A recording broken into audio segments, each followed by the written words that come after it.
Chapter 16 Mice and I never imagined I'd be so intensely drawn to an alpha wolf like Hale. His presence commands my attention, my awareness instinctively orbiting around him. As a vampire, I had always assumed I'd find pleasure elsewhere, like other master warders had advised. They'd suggested stolen moments with fellow vampires, never once hinting at the possibility of a connection with the Alpha EP5. It's ironic, considering the warder's origin tale is an epic love story uniting our species. Hale's behavior has shifted since we arrived here. He's more open, a side of him I'm terrified of losing once we leave. This newfound intimacy feels fragile, and I'm afraid that one wrong move could shatter it, hurling us back into wary distance. His actions seem driven by an intrinsic need, a wolf's primal urge to mark and possess. It awakens desires within me that I never knew existed. Challenging my role as his devoted warder, I observe him as he discusses exports with an elder Theta, his handsome face a mask of concentration. His lips purse slightly, holding back a smile as he senses my gaze upon him. When the male finally bows and returns to his work, Hale's attention shifts to me. "See something you like, vampire?" he asks, his voice laced with that familiar cockiness. I counter with a witty remark. "Not particularly. That Theta was a bit old for my taste." "Funny," Hale retorts, his confidence radiating. "You stare me any harder, I'm going to start to think you have the ability to see through my clothes." I wish, I think to myself, giving him another appreciative once over. The sight of him makes my skin feel to tighten prickly hot as he walks past. My eyes are drawn to his hands, thick and powerful, and I can't help but recall their touch from the night before. "Why, Sander?" Hale's voice pulls me from my thoughts, and I meet his gaze with hooded eyes. A cocky grin spreads across his face. "What are you thinking about?" "Exports," I lie, trying to maintain my composure. His laugh, loud and bright, cuts through the fog of lust. "Liar." I catch up with him, attempting to shrug off his scrutiny as inconsequential. "If exports get you this worked up, I'm going to start hanging out at our shipping dock," he teases. My laugh turns into a groan as I feel his teeth nip at my throat. He gives the skin a tight suck before pulling away, no doubt adding to the collection of marks he's left on my body. "Let's go." This happened when I was in the first or second year of junior high school. I think I was about 13 years old. I grew up in the countryside, he says, his possessiveness evident. We have a lot of packland to cover. We split up, mostly because it's very clear we're unable to maintain a professional distance when we're together. I walk through the cottages, weather battered and time-worn, struck by the laughter and deceptive energy of the pack. The silver blood's more earthy tones are replaced here by berry reds and pinks, daffodil yellow, and the brilliant blues of Lake Megan. The brick wall of the pack gathering hall is painted with a colorful mural depicting a full, diamond-like moon hanging over water. Across the bottom is a painted excerpt from a prayer, and all life was dimmed but for the life of the moon and the coal that arose in the wolf. The revelation of Santa's greatest gift. Tributes to the deity mark each trail. Her signature rests artistically styled and staked into the ground. Words of blessing are exchanged casually in conversations, and the path toward the prayer altar overlooking the lake bears more tread marks than any other. But what strikes me most is not the level of devotion, but that it is out of true joy and love and gratitude. Not out of desperate pleas for something better as I would have thought by the state of their pack. As I near their sacred altar, the edges of the path become increasingly crowded with what appear to be gifts, knit blankets, baskets of freshly baked bread, bundles of clothing, used tools, and an assortment of home essentials. Upon reaching the blessed stone, the items triple in number, surrounding the small stone statue of Santa feeding the first wolf pup. "Good day, Master Warder." An elder male comes from behind me, limping along on a wooden cane. With a toothy smile, he nods in greeting and adds a dessert into the offerings. "Elder, what are all of these?" I gesture to the pile of goods nearest him. "Once a season, we bring anything that we no longer need, or perhaps know that someone else in the pack might find use in, and place the items he rats Sata's altar for her blessings to carry on to the next owner of each donation." He tips his chin toward the dessert he has laid down. We don't have much in the way of excess, but my May makes the best berry treats you'll find anywhere. Have you ever tried a berry? Water. He wags his bushy eyebrows, and I can't help but smile. I haven't, but my mother used to talk about berry pie from when she was young. She loved it. He motions for me to join him back down the trail. Toby. By the way, I take one last look around, moved by the generosity of those who appear to already live with so few things for themselves. Limping along in front of me, he says, we used to trade berries, but too many years of bad weather killed most of the bushes, so we keep them for our own food reserves now. Come. I just picked a basket of you yesterday. I can send you home with a few samplings for your pack. We reach his cottage, a plain shack with stripped wood and a leaning porch, and he flicks his cane out to tap the door. His maid opens it, a welcoming female dressed in a fair sweater and dripping with adoration. The link between them is potent, and I'm honored they invite me into their space. Their bond is enviable, and I wonder, not for the first time, what it must be like to truly belong to someone with such openness and certainty. Trust. I think of my future. I think about Kel. Inside, their life is displayed through walls of framed pictures and needle points, patchwork quilts folded over a worn recliner and sun-bleached couch. It smells like sweets and reeks of the kind of affectionate life I'm wholly unaccustomed to. I rub at a throbbing in my chest, a sure sign of my encroaching anxiety. The welling of my eyes is unexpected as the female bows casually to me and introduces herself. In May. It's so nice to meet you, Master Lysander. I say and follow her instruction to have a seat in their small living room, the only room of any decent size and actual living space. To my left is a nook enclosing a queen-sized bed and a small door to a restroom. And across from me, a picture cut out in the wall looks into a galley kitchen, providing just enough room for one of them to twist between the stove, sink, and fridge. The old male drops with a sigh onto his recliner. May, our young vampire here, has never had a berry before. She brightens even more, and I hadn't thought that was physically possible. I just made tarts, she exclaims as if it's the most fortuitous moment of her life. Or more accurately, mine. She slips into the cupboard-sized kitchen and places a handful of tarts into a tin similar to the one Toby had brought to the altar. I savor the scent as she places the tin on top of the shipping crate, turntable in front of me. I'm glad Coel's not here to hear me gush over them. I've never seen such perfect-looking pastries. My coven's desserts were rarely fresh by the time I ate. This is a treat. For sure. Thank you. She beams proudly. Thank you, Master Lysander. As Toby likes to tell everyone, baking is my love language. My first bite actually elicits a moan, which causes Toby to chuckle. My thoughts exactly. Water. He pats his rounded belly. You can see why I have to give away as many as I can. His hand clasps onto his meat. My May has baked for our pack meetings for 30 years now. Has your pack changed much since then? Toby's cutting laugh paired with May's deep sighs telling. The latter says, when I was a pup, this was one of the strongest packs in the Northwest. NIVO would open our borders each season during certain dates to another pack to visit and experience everything you could do on our lands.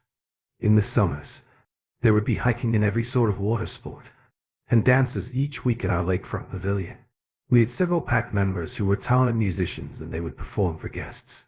Winters brought in skiers, and the fall and spring were great for camping and seasonal festivals. There was always something going on.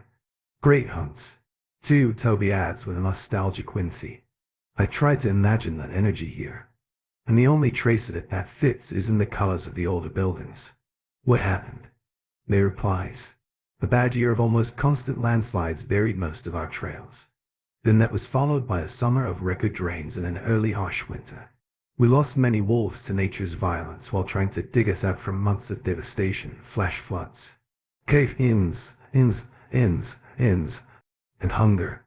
The council worked with Priestess ISO to help control the land, but things haven't been the same since.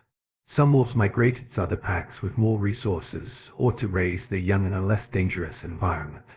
Can't say I blame them. Toby chimes in with a thoughtful expression and a slow rock in his chair. How long ago was that? The two look at each other with matching saddened sighs. Nearly 5 years ago now, he says. May sits on the arm of her mate's chair and rubs over Toby's hair as he continues. We haven't lost our spirit. But it hurts an elder's heart not seeing any pups running around New Life, a sense that things will continue. I lean forward, head bent, and voice low. I'm sorry. Toby smiles a thin, worn smile and pats May's leg. I'm glad that you and your alpha came to visit us. Water. We fear for the future once Ivy is taken to Sados' great realm. She wipes her lap as if they will read the rest of her thoughts on the subject. Please know that you are welcome to visit with us anytime.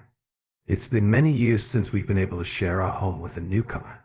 Many wolves here remember the peace our species used to share with yours. Before King Frederick became what he is today. It gives us such hope to see you with the young alpha. Your commitment to him will make the power between the two of you greater than anything we've ever seen. May wrings her hands and, as if unable to help herself, lunges at me for a hug. The two of you make us believe all of these horrors might finally end. I wrap my arms around her, forcing my breathing to stay calm. I don't have the heart to tell her there might never be a commitment. But even as prince, once my uncle is dead, I will ensure that everything changes. Pulling away, I lift the tin stand, taking a step toward the door, wanting to tuck them against me and protect them from any more hardship. Thank you, both. I need to eat my fill of these now. For as soon as the young alpha gets a hold of them, they're as good as gone. I bow to each of them as they smile in response. I'm truly grateful to have met you. And you, Water. Toby raises his cane in a parting salute. There's a packed campfire tonight at dusk, if you're interested. The gifts at the altar are given out and there will be lots of music and more food. The pack would be honored to have you and your alpha there. We'd love that. Thank you. As I make my way toward the guest cottage, I pass a rugged elder male lounging on a front porch, guitar in hand. Randy. He had said his name was earlier when I'd given him a quick physical. He picks at the strings, observing his pack as they walk by. You know that Señorita Plucking was originally a vampire folk song.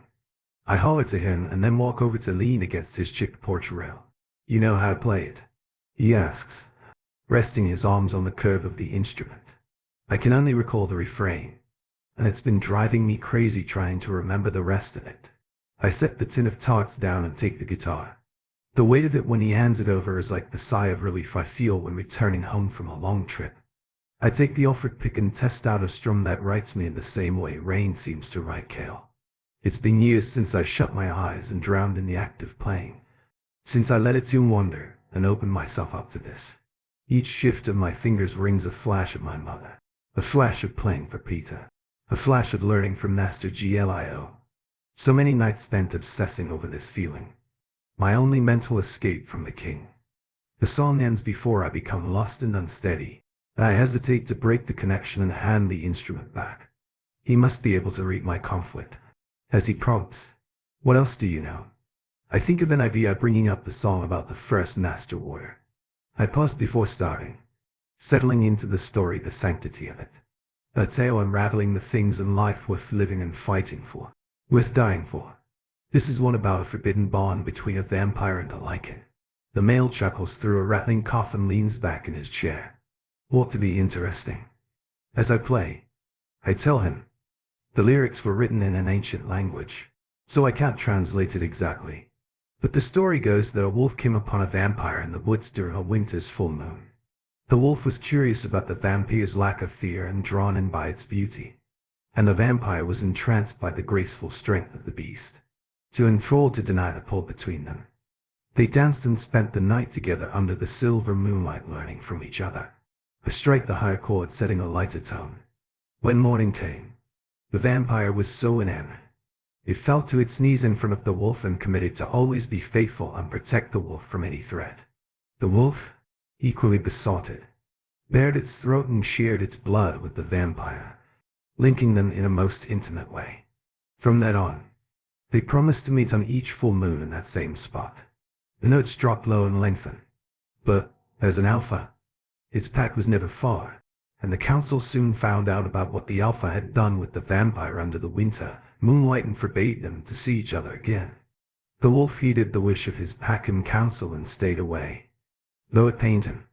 But the vampire, ever faithful, continued to go to their spot, each full moon year after year, until one night, the Alpha was confronted by a bigger, stronger, and younger Alpha looking to take over his pack.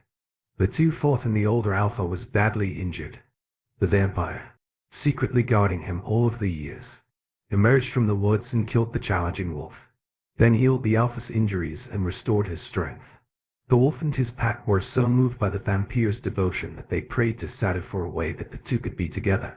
As the melody speeds up, Randy eases forward, and I can't help but lean in as well, as if sharing a secret.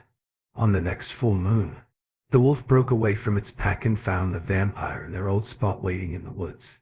And that night, as they came together, and later danced in the moonlight, Satyr appeared. She said the strength of their bond had shaken the heavens and delighted the moon so much that she made that night in December the longest night of the year to celebrate the union of their species, and to further seal their fates. She made that vampire the first master warrior, allowing it to live its life protecting its chosen wolf. It's said that the moon bled that night, the divine merging, and was the first known event of a blood moon. It's an origin story warders are taught early in training, meant to endear us to our future commitment. I always viewed it as symbolic and slightly melodramatic to emphasize its point. But now I'm not sure there isn't more to it. I've never heard of a warder and their alpha being lovers. An alpha needs an alpha mate, a wolf whose power and pack bonds help to strengthen leadership, security, and an honorable reputation among other packs. An alpha without one is viewed as a risk by the council. They like stability, and in an alpha's world, appearances of power are everything. A mated alpha pair are the two pillars each pack strives to stand on. High Water is an unexpected addition that ensures an alpha's protection and secures their influence at the council. I would be a mark of Satyr blessing Kale's reign, a divine providence of power and esteem that allows an alpha to be nimble in their leadership. But could I really fit into his life? Could a vampire king offer a commitment of loyalty to a lichen? Would I even want to? I frown at the guitar, feeling raw and it's a brittle when the cool lake wind blows past me. That's when I notice his scent for the first time. I find him behind me, Kale's eyes evaluating me closely, face inscrutable. He heard the song. What is he thinking? I hand Randy's instrument back and he tucks it onto his lap. You play well, Master Warder. You must feel earned young. Ignoring Kale for a moment, I answer through a lump in my throat. I did. My mother said my guitar was the only thing she could ever reward or punish me with. He grins wide, several holes where teeth should be. The healer musician. A far cry from the warrior prince. I grin and wave in thanks and then pick up my tin to walk back toward our cabin alongside Kale. We don't speak. It's too close to putting my hands in fire a deep burn before I can protect myself with proper distance. I keep my head down, rattled by emotion pricking at my eyes. As a vampire and warder, I know my place in the world. I'm a guardian and healer, second to the wolf I serve, and to every wolf I've met in their eyes. Very few regard me as a distinct male since not knowing him the prince. Even fewer choose to give me their full attention. I don't know what to do with the sincerity of these wolves. With this specific wolf beside me, my chest feels inexplicably split open. Since meeting him, each day and interaction has felt like HES had a hand chisel carving himself into me with precise detail, tapping away at my hardened exterior. This trip has intensified it, changed it into something dangerous, turned his chisel into a stone hammer. I bypass the door to our cottage and head toward the shoreline, meeting the harsh slap of wind on my skin. I set my tots down and stumble over rough rocks and driftwood. I don't like this place of confusion. This place where life blurs knowledge and duty with sentiment. This place where wolves look at me like I'm someone they trust. This place, so far removed from my coven, where I don't know what I want my future to be anymore. Chapter 17. Kale Rack Lysander with quiet footsteps, staying in his wake. Seeing someone typically so composed start to fray unmoors me. When he stops, I move, reminding myself that while he had promised myself not to hug. He rounds toward me and darts away, his face void of emotion. "I have something for you," he says, dodging any potential questions. I follow him to a small container that he picks up from the ground. "What is it?" He grabs something from inside it and holds it out like bait. "You get a treat for being such a good pup." I think the last 2 nights have proved him no pup, but I'm happy to revisit the lesson anytime. I snatch the small tart from his hand and make a show of licking a dab of berry from my thumb. His attention stays on my mouth as he says, "I may need a refresher." Happy to give one. I wave my fingers at him for another tart. He hands over a second with a crook of his lips, and he'll gladly divert his thoughts if it gets him smiling again. "Wits and meat?" I ask. "Making berries.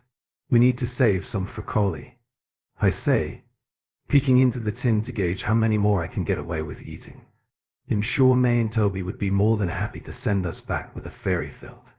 I lick at a crumb on my lip. "Who are May and Toby?" "You'll meet them tonight."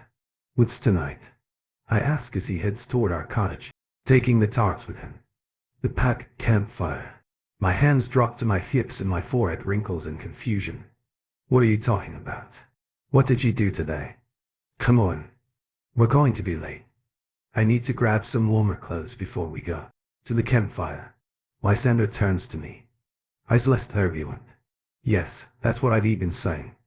I sigh and trek after him. Good grief. I carry 2 drinks toward Lysander, who sits alone on a tree trunk bench. His back straightens and face softens when he sees me approaching.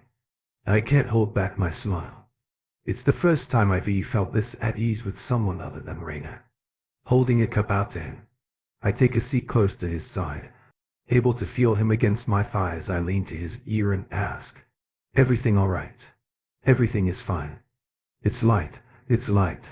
A bit dismissive. So I cup his chin and turn his face toward mine. "Lysander, are you okay?" "Of course." He smiles and rubs my leg. After a few minutes of listening to an elder strum a guitar, he says, "I can't remember that last time anyone's asked me that in that way." "What way?" "Like the answer affects you?" Peter would ask, but that was mostly during fights to make sure I hadn't died yet. He grins. I wrap my arm around him and push my fingers up into the hair at the base of his neck. He peers at me with a growing smile. It's nice. I've never had he uses his other hand to gesture between us. Intimacy, yes. I think. He pauses, his hazel eyes consuming me. You continue to surprise me. I don't trust easily. I've always had to be cautious. Keep my guard up. It's fraying with you. He looks away and I can't tell if it's in further thought or slight embarrassment at the confession. Whichever it is, I pull him closer into my side, wanting him to know that I feel the same. Kale, he says softly, like he simply needed to say it. Sometimes it feels like I've already lived so many different lives, played so many different roles, but none of them felt real. Like the real me, until I met you. The moment for my own confession is broken when the elder wolf playing guitar ends his song and calls out, "Would the good Master Warder care to honor us with a song?" A little birdie told us he is quite the talent. Lysander smiles at me, full and heart-stopping, and then turns to the awaiting crowd. "It'd my pleasure," he replies and then stands to make his way to the front. All charm and natural charisma. I move to stand away from the fire, behind the seated wolves, in a perfect position to see him. He grins at several wolves who cheer for him as he makes his way up front. Adjusting the instrument, he sits back on a raised stool to be seen over the fire, which from my position casts an ethereal glow about his face. He is undeniably breathtaking. With expert talent, he commands attention, playing haunting tones that prickle across my arms and neck. It's an old healing song. The music moves me, and the breach is so unexpected I have no barriers in place to manage the swift uprising of emotion. I think back to the question I had when we arrived here. Is this real between us? And I think I've found and feeling the answer. I want him. His presence. His passion. His soul. I want him. I just don't know how to make him stay. A drawn howl interrupts the performance. Another one follows. Then another. From the eastern borders of Cave Valley, Lysander meets my eyes across the fire, a knowing glance, then sets the guitar down and is gone faster than I'm able to ditch my cup and move toward him. Shit. Wolves flee in a chorus of panicked moans and screams, abandoning their goods and rushing towards several safe houses NIV had shown me today. I help direct the scattering masses, assisting elders to hurry along with the others. When it appears that NIV's betas had everyone managed, I shift into my wolf and run to find Lysander. Castle merges with my path, leading me along shortcuts through the mountain wall. When he slows, I do the same, pawing cautiously beside him as we trek in the scent of vampires teasing us from every direction. There are 3 here besides Lysander. The woods carry an eerie, unnatural stillness and the sense of being watched. Surely, Lysander is out here somewhere. We pause and listen, finding cover beneath large leaves as we search for any quiver in the air. A heightened scent, or subtle noise. A vampire paces in from between trees, armed and poised to hunt. A streak of white, blonde hair in his black mane. Lysander appears to materialize from shadows directly in front of him and swipes across his chest with his blade, causing his opponent to stumble back and press a hand to the bleeding wound. Catching sight of Lysander approaching him, the vampire sucks in a sharp breath and drops to his knees, eyes wide in fear. It can't be. Another vampire pushes through the thick greenery, mouth parted in disbelief. He doesn't lower his blade, but he seems otherwise wholly disarmed. He wears a stitched sash across his dark shirt filled with badges of honor, a high ranking in the King's Guard. The 3rd vampire steps behind the leader, face pinched, looking more angry than awed. The leader steps out of the brush to stand in front of Lysander, and what little color his complexion held is now gone. I watched you burn. His eyes redden and his voice breaks as he falls to his knees. How? Had I known you were allowed, an ease prickles my skin. What the hell is this? I have failed you, my prince. No, I stagger back, the words hitting me as soundly as a fist. Castle pulls away from me as if I might be involved, as if I might be a deceiver as well. I meet his eyes, and the shocked betrayal I have no hope of concealing makes him hesitate. With a subtle dip of his head, he puts his trust in me to address this situation. Lysander reaches down and cups the leader's neck. Were you sent here to hunt these wolves? Cautious. No, prince. We were sent to find the ghost. We tracked you here. I didn't know. I know. Why didn't you send me a battling during all these years? I could have helped you. I would have kept your secret. Things at the coven. Lysander cuts him off with a gentle squeeze of his hand, flicking his eyes to the young vampire watching with hatred curling his features. The leader gives an almost imperceptible nod to Lysander before he turns and throws a dagger, piercing the soldier in the heart. What the hell is going on? The young soldier grabs at the hilt, betrayal darkening his eyes. Hell kill you for this, he seethes. Hell kill you all. The vampire with the white streak struts over and cuts off any other threats with a clean swipe of his knife across the vampire's neck and then stakes him as soon as he hits the ground. He turns to Lysander with such hope and loyal admiration, and each second severs something fundamental inside me. I shift form and stand boldly from my place within the thick trees, drawing all eyes to me, and by the look of stunned realization on Lysander's face, it's say that HED completely forgotten that I even exist. Kale, he says with hints of trepidation and fear. The leader stands and pulls his knife from the slain soldier. We can't leave this wolf alive. Not if he knows who you are. Prince. Lysander's eyes haven't left mine. A ferocious pleading in the hazel depths, screaming for me to trust him. No one touches him. Cass, you need to get off of the Diamond Packland. We'll torch the soldier's body and meet you tonight to explain everything. Send a battling with your location. Yes, my prince. The leader sizes me up with a frown. Are you sure you'll be okay? Yes, Lysander says. I trust him. If you say so. With a final warning look, the leader and his companion run off, leaving us alone. Though I can tell that castle isn't too far away, lying in wait in case I need help. Kale. He steps forward and I step to the side. I can explain.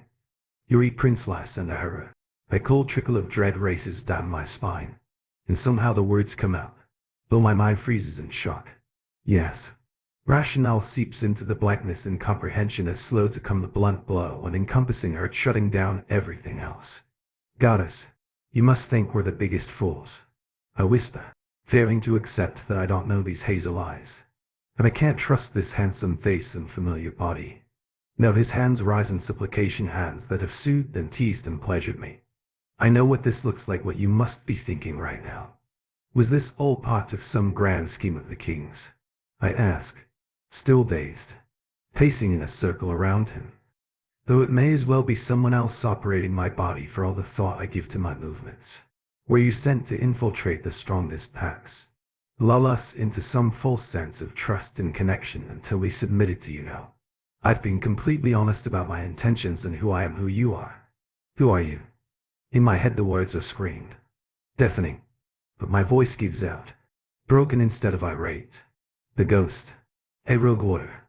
A dead prince. Yes, I'm all of those. You know me, I don't. I know fuck all. Thanks to you and my father. My voice strengthens. The heat of pain finally finding purchase and hardening as it replaces my disbelief. Kale, you will leave this land and not come back. You'll stay away from me and my pack. Listen to me. Please. Kale. Don't do this. Everything I've told you is true. Yes, I left out details for my own safety and yours. I've spent the years in hiding, waiting for the right time to engage King Frederick. My title doesn't change any of that. It's still me. You know me. You know you can't rust me. That's the thing.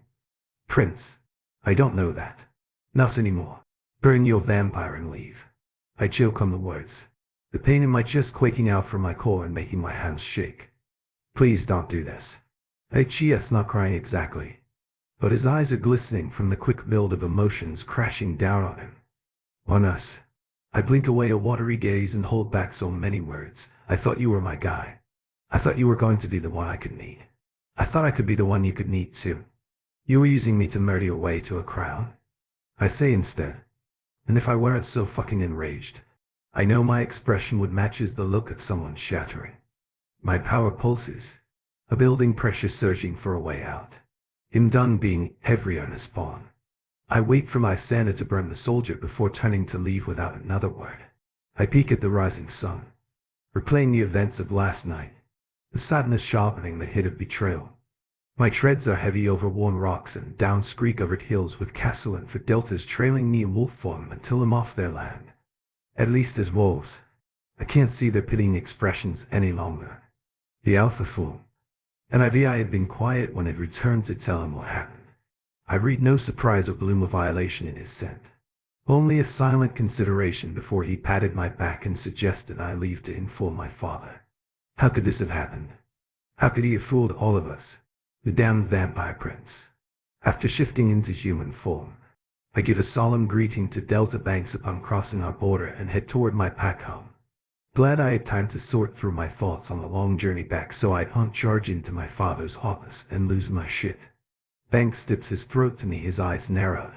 Young Alpha. He greets me with a questioning lift in his voice. You power. Come with me. Delta. I have news you'll need to hear. My father is in his office, standing to embrace me when I press through the door. I step past his arms and, for the first time in my life, don't allow him time to mark me. With a deep inhale and a beat of uncertainty, he grins. I'm happy to see you, son. He gestures toward the chair in front of his desk. Tell me about your trip to the Diamond Pack. Dropping onto the chair across from him, I can feel him studying me, anxious at my cool demeanor. Your power has substantially grown and you smell distinctly of a certain vampire, yes. About him. I school my expression and relay the details of our trip, my father's expression closing off after each passing second. Did you know that he was the prince? That it was the prince's army you volunteered me to lead? I snarl. I didn't know. I swear. But that doesn't change his intentions or my desire to aid him in his fight. What? Has he gone crazy? Prince Lysander, who spent his youth murdering wolves, torturing rogue vampires who were lucky enough to escape the hell of his king, and wielding his wrath without mercy. I don't know the validity of those stories. Kale. But I do know that he faked his death to get out from under his uncle and spent the past 2 years rescuing wolves and waiting for enough support to be able to stand up to King Frederick and end his reign. Yeah, for his own grasp at power. He regards me with a slight tilt of his head and tightening of his eyes. I don't know if we can ultimately trust him in the long term to further our best interests. But for now, I believe that we can. I hoped if he committed to you, that it would secure our safety once he helped remove the king. But Omai has assured me that he has no plans to commit. Obviously. And neither do I.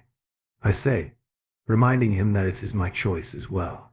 I would not bind myself to a liar and a murderer. I see. When you left him, he says carefully, was it as our enemy? I stand, shuddering with rage and heartbreak. I left him as nothing and no one. Chapter 18. Lysander. I wander over tangles of driftwood and years of collected debris and stand on a wide sweep of land overlooking the sea. With hands tucked in my pockets, I gaze along the moon-dappled waves toward the black shadow of Mount Ionti. I think of my coven and the night spent listening to the crash of waves against the seaside boulders with so much hope in my heart that I could one day make things better.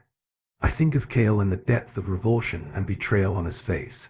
My heart twists and I press upon to it in an attempt to abate the throb. A too familiar companion these past nights.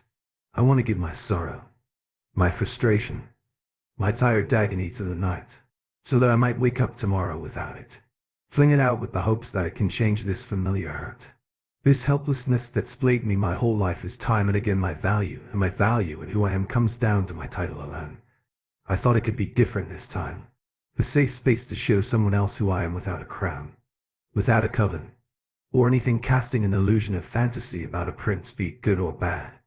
It was I who fell for the illusion this time, too easily enthralled by the opportunity to be myself, to be free in ways I've never had before as a royal, a warrior, or a vengeful ghost. But none of it matters. None of it makes a difference in the end. I'm still a vampire prince, haunted by a skewed reputation that will negate anything else he'll ever do. I remember how my sire always turned to the sea for comfort, providing an ease, he had said, that reached down into his very core. I've considered its appeal before, watching words carved into wax and taken by the tide as if they never existed. There's something heartening in its ability to churn and damage as well as drift and soothe. I duality am familiar with a warrior and a healer. Kale knows me as both, understands me and likes me as both, in ways even Peter doesn't. Yet one word had the power to erase every line of trust, all of our work, each moment that he had found a new place to burrow inside me. Like it had all been etched into Wetson and so easily and quickly undone. That's what hurts the most, that I've never felt so completely alone as I do now. I thought we had been building something sturdy and immovable. My uncle had told me my entire life that I was disposable. What a fool I am to have never fully believed him until now. Holy goddess, look at this place. Peter climbs up from the trail behind me and swings around, appreciating the full view. I saw Cass and Leo on the way in. How did that happen? Do you trust them? They were sent out to track down the ghost. And yes, I had them pledge a blood oath last night.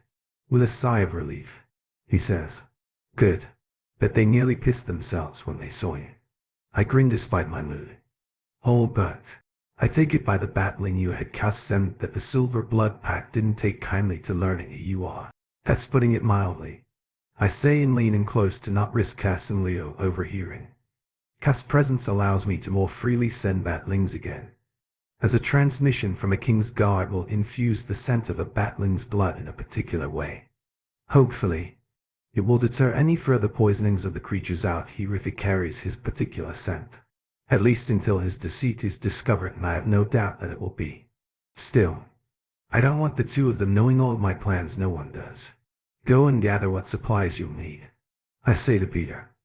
I want you stationed outside of the Silver Blood Pack's eastern borders for protection and keeping an eye out for any trouble. Alert their patrols if you have any suspicions of an attack and send me a batling. It'll come right away. Where will you be? Staying close. But I need to find Elysia Blue. We need to prepare to move ahead without Kale and his pack. Okay. He takes a deep, chest-filling breath. Are you ready to strike as soon as she gives you the go-ahead?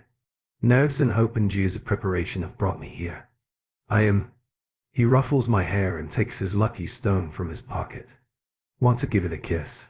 Not at all, I say, watching him press the stone to his lips, a gesture so familiar it widens my smile. Watch your back, Peter. You as well. I savor the bite of cool wind and wonder where he'll be this time next year. Will I be helping to lead a coven, truly free of my uncle's wrath for the first time? Will I be a memory arisen prince slain in a coup against the king? My stomach's hours thinking of how Frederick will twist the story if I fail. What lies of treachery he'll spin and disseminate across the Maria my life, a cautionary tale about greed and hatred, the misguided grab for power by an ungrateful prince. I think of my sire in his last days, too sick and confused to say his goodbyes. That's why I'm here. I remember those early days of his suspicions, when he got word of the first attack on Alpha Jade and how he had heard the king discussing a plot against certain wolves and specific packs being targeted, mostly those who had dared to speak any word of dissent against him. Peter and I worked day and night to try and find out more about what was happening. But my sire's death meant the end of my protections. I had to go. Lost in memories. Master Lysander. Alicia Blue walks on top of the water from out of the evening mist. Something like that. I'm ready to address the wolves that wish to come with us. We can leave for their hideout in the morning. It's best to travel there in daylight. She stands next to me, peering over all she commands with a quiet satisfaction. Do you think they're ready? They're ready. Her confirmation is all I need to finally feel so. Will you be bringing your new companions with you to meet the wolves? She eyes me skeptically. Posture betraying nothing, no. They are visiting Serpent Valley at dawn to see if they hear any news from the Covenant, what the scout station there might know. Cassius and Leo said that several hunting parties were sent out by Frederick, none of which were supposed to be aware of the others' locations and specific assignments. The king doesn't trust them. No, he doesn't trust anyone. Well,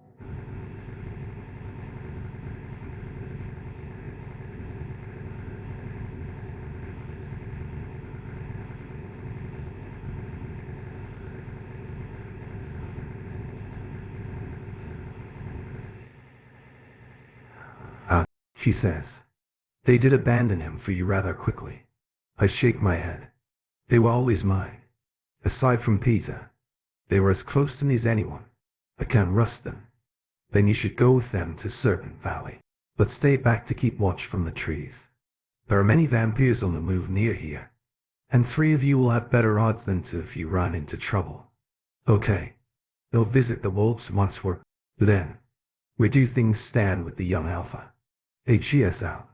Cass blew my identity and there was no recovering his trust from there. We go without him. She sucks in breath. Perhaps he just needs time with the truth. Well, time is the one thing we don't have. That night, for the first time since leaving Mount Healanty, my dreams overtake me. I dream of a strangling fog, of my uncle pressing clawed hands over my mouth, of Cass choking on blood, of Peter waving me to follow him, of the Omega telling me peace. I hear an echo of Kale's reassuring voice bouncing against bricks, trying to coax me out of the space that's closing in too quickly. In here, Lysander, he says and takes my hand to lead me to safety. I burst awake in the small shelter Ivy used while out on missions with a convict Ivy's sense of loss and doom. I look around for anything that might smell like Kale. If I could surround myself with his scent, it'd feel better. But I have nothing. Does he sleep in his bed? Does he feel this same crippling ache? My time with him suddenly seems like a fever dream, like it never existed at all. Part of me wishes it hadn't. That I wouldn't have to live the rest of my life knowing what his private smiles look like, how his attention makes me feel stronger than all of my years of combat victories, that incapable of feeling so much for someone who exists in the world and thinks the worst of me. I have to believe that we won't end like this. Except maybe, if I fail against my uncle. It's better this way.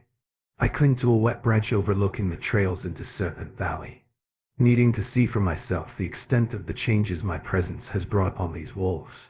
Signs of infiltration are evident, though with the depressing state of much of the valley, it's not as prominent as I would have expected, and that makes it all the worse.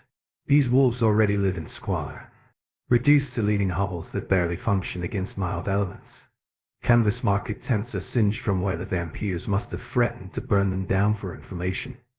There's little commerce happening today with the steady rain, turning the dirt into mud puddles and painting everything in swipes of gray and brown.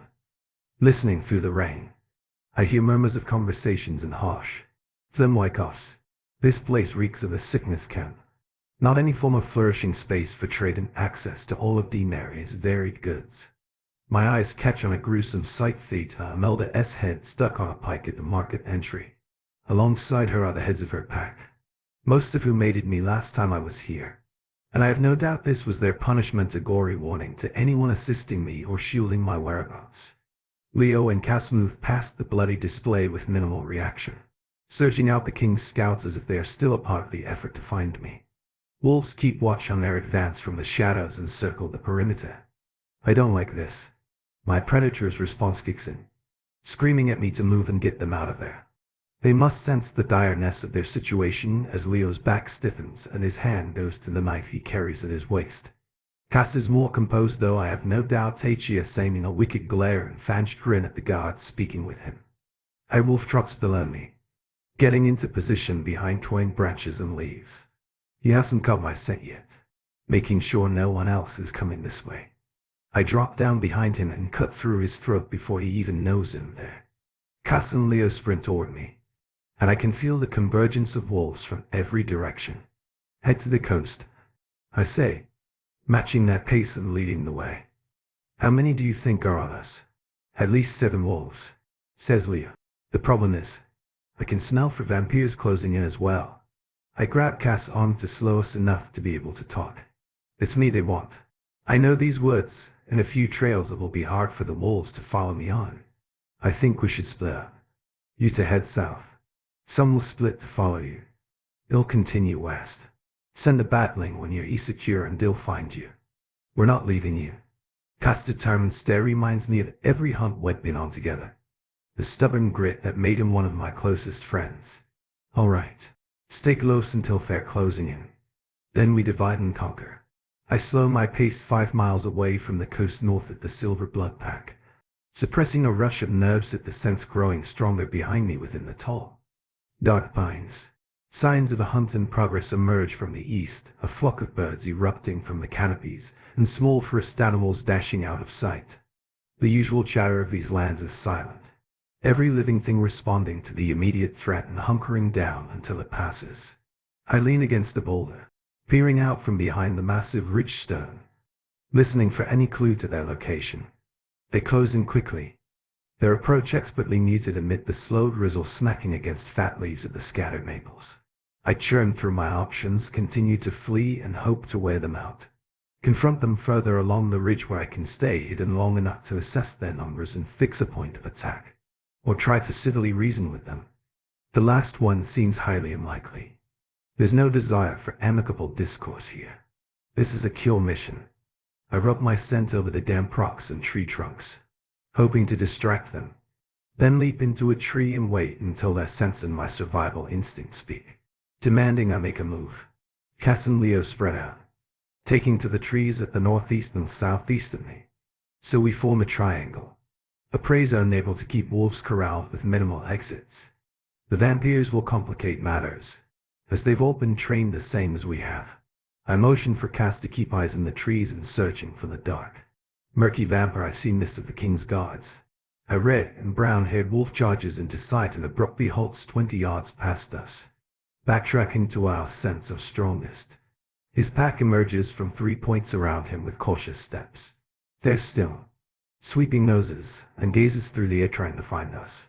I drop down onto the leader's back, this Ada if I had to guess, and tackle him into the brush. He wriggles around and presses his weight into me, but I cheers no match. Growls rumble around us as his wolves close in, showing teeth and dribbling long strings of drool. They're ready. The Zeta tears at my shoulders and down my torso, breaking through skin with a sharp sting. I wince at the pain and the warm ooze of blood, and then stab into his side. I roll us, pressing my hand up under his snout to keep it away from me as I stab him again in the same place. Precise placement, missing his lungs meant to injure not kill. I want information first. and having a leader around to torture makes it easier to control his pack into submission. With a surge of strength, he wrestles his head free, and I barely manage to dodge his bite. I wouldn't do that. Zaya, now call your dogs off. In a moment of hesitation, I secure my hands to either side of his head and wrap my legs like a boa around his body, constraining him. Call them all, for he'll snap your neck right here. He must do as I say through his pack bonds as the wolves take slow steps away from us, but their bodies remain ready to spring into action. Quickly, I extract my knife from between his ribs and hold it out before I release him. You have two choices. Fight me and embrace a certain death, or go back to where you came from. I jab toward him in a taunt, making him flinch. I have no quarrel with you, wolf. Leo stands behind the pack, weapon drawn, and no wolf in their right mind would fuck with someone like him. I've done my share of killing, but Leo's methods of tearing out throats and carving out hearts delivers a ruthless death, even for the vilest of offenders. A familiar blonde hurries along the trail, mouth slack in disbelief. He eyes me and flinches when I stand tall and ready myself to combat him. My words come out deep and threatening. I hear you're going by right now, I say, my fingers itching to drive a stake into his chest. It's been you this whole time. He remains still, as if in a ghost story where any movement might wake more spirits and entice a full nightmare to unfold. Even his breathing is kept shallow.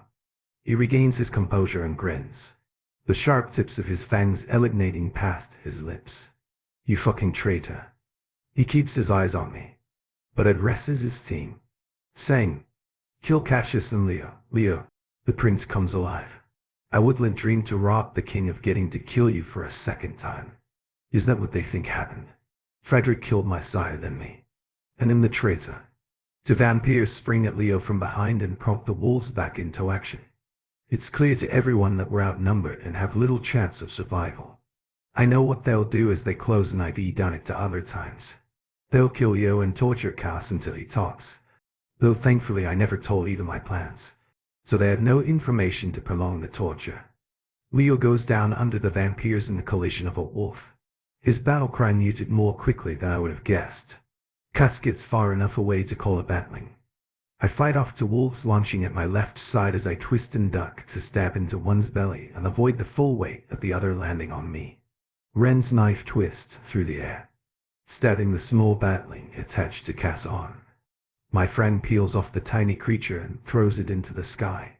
Beat it your eye, he says, and I'm not sure it'll make it when its drops of blood fall like a drizzling rain as it flaps higher and disappears into the trees.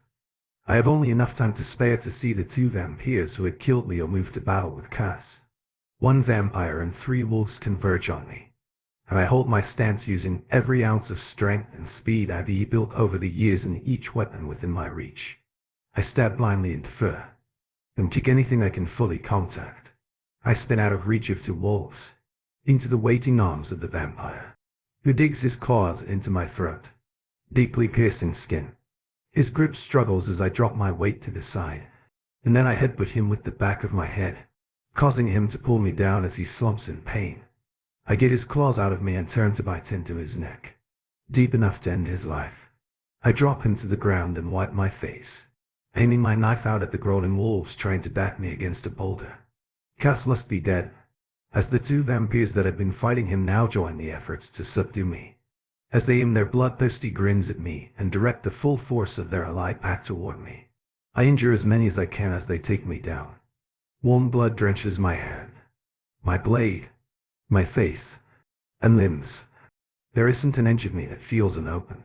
One of them gets a hold of my ankles and I can't fight free, impined with only the use of my upper body to resist them.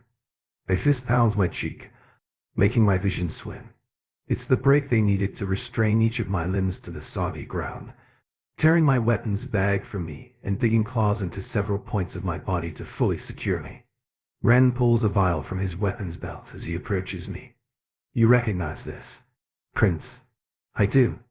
I carry a matching vial. I prepare to be knocked out and at their mercy as he plunges the needle into my neck. It only takes a series of blinks before my lids refuse to open again and my whole world stops.